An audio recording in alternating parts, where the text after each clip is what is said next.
Gözlerin değdiği an değişti dünya. Gece bile ışık oldu yanında. Adını fısıldadım rüzgara. Kalbim ilk kez böyle attı aşkla. Ellerin ellerime yakıştı, sanki kader bizi yazmıştı. Kalabalıklar sustu bir anda, senden başka kimse kalmadı.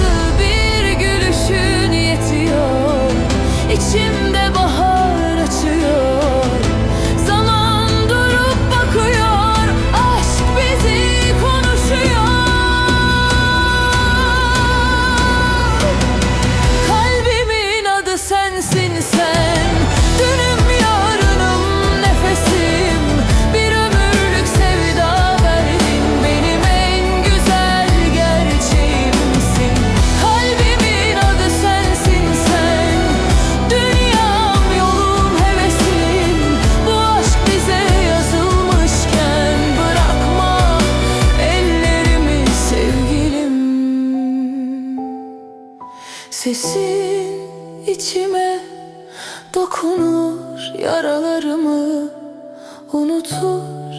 Yanında dünya susar. Kalbim sadece seni duyar.